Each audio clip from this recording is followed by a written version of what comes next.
நீங்கள் அவங்கவுங்க நினச்சி மாறினால்தான் உண்டே தவிர மற்றவனால் யாராலையும் மாற்ற முடியாது. எத்தனையோ மகான்கள், எத்தனையோ சித்தர்கள், எத்தனையோ ஞானிகள் வந்தாங்க, எவ்வளவோ போதனைகள் பண்ணாங்க. ஆனால் மனுஷன் மாறல. இன்றைக்கி ஏதோ நம்ம பேசுகிறது இன்றைக்கி உலகம் ஃபுல்லாக கிட்டத்தட்ட 14 கோடி பேர் மாறி இருக்கிறாங்க. இது ஒரு நமக்கு ஒரு சந்தோஷம். ஏதோ நம்ம பேச்சை கேட்டோம், நம்ம இவ்வளோ மாறி இருக்கிறாங்கன்னுட்டு. அந்த மக்கள் நல்லா இருக்கணும். என்னுடைய குறிக்கோள் நான் நல்லா இருக்கிறேன்னா இல்லையான்றதே பிரச்சனை இல்லை. ஒரு ஆசிரமத்துக்கு போனால், ஒரு ஆசிரமத்தில் சீடர்கள் ஆகும்போது அந்த சீடர்கள் அறியாமையில் இருப்பான், முட்டாள்தனமாக இருப்பான், தெரியாமல் இருப்பான். ஆனால் ஒரு குருன்றவன் அவனை அறிவாளி ஆக்கி அவனை திறமைசாலி ஆக்கிறது தான் குருவனுடைய கடமை. அதை தான் ஒவ்வொரு குருமார்களும் செய்யணும். ஏற்கனவே மனிதனுடைய மனம் குழம்பி போயிருக்குது. இன்னும் நம்ம குருவை நீட்டு நம்ம இன்னும் குழப்பி அவனை பணம் பறிக்கிறதுக்காக இந்த தெய்வக்கலையை பயன்படுத்தக்கூடாது. அதனால் எல்லா சீடர்களும் நீங்கள் அறிவாளியாக இருக்கணும். நான் அறிவாளியாக முட்டாளான்றதே பிரச்சனையே கிடையாது. ஆனால் நீங்கள் எல்லாம் அறிவாளி ஆகணும். என்னுடைய சீடர்களை யாரை கேட்டாலும், எந்த கேள்வி கேட்டாலும் அந்த வினாடியில் பதில் சொல்கிற ஆற்றல் உங்களுக்கு வரணும். அதுக்காக தான் நான் இவ்வளோ பேசுகிறேன்.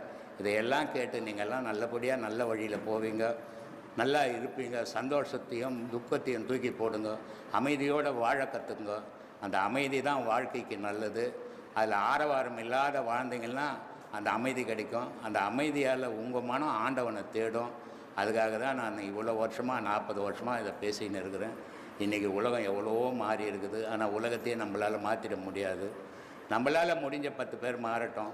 அந்த 10 பேர் 20 பேரை மாற்றுவாங்க. இன்றைக்கி பல ஆசிரமங்களில் இன்றைக்கி மலேசியாவில் முஸ்லீமெல்லாம் வந்து உபதேசம் வாங்குகிற அளவுக்கு இருக்குது. ஏன்னா கடவுள்ன்றதை கற்பனையிலே நம்ம சொல்லவே இல்லை. நம்ம சொல்கிறதுலாம் நிஜம்.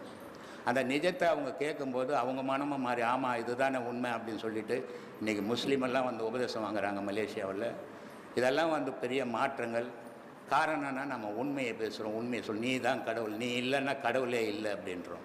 சும்மானா அது கடவுள் இது கடவுள், கடவுள் கூடவே நான் சுற்றி இந்த மாதிரி கடவுளை பற்றியே நான் பேசி கடவுள்னா என்னதுன்னு தெரியாமல் நான் பேசி ஜனத்தையும் கெட்டு நானும் கெட்டு போகிறதுல ஒரு பயனும் கிடையாது.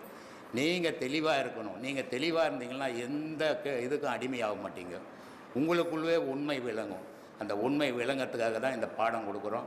பாடத்தை நீங்கள் நல்ல முறையில் செய்யணும். தவறுகள் தெரியல, ஏதாவது சந்தேகம் வருதுன்னா உபதேசம் கொடுத்தவங்கள நீங்கள் கேட்டு தெரிஞ்சுக்கணும். 2வது முறை கூட பரவாயில்ல. 3 உபதேசம் 4 உபதேசம் வாங்கிட்டு அதுவே செய்ய தெரியாமல் தடுமாறிக்கின்னு இருக்கக்கூடாது. உபதேசம் வாங்கிறதால ஒரு பயனும் கிடையாது. அதை நீங்கள் செய்தீங்கன்னா அதுதான் உங்களுக்கு நல்ல பலனை கொடுக்கும், நல்ல மன தைரியத்தை கொடுக்கும், தெளிவை உண்டாக்கும். அதனால தான் இவ்வளோ பேசுகிறேன்.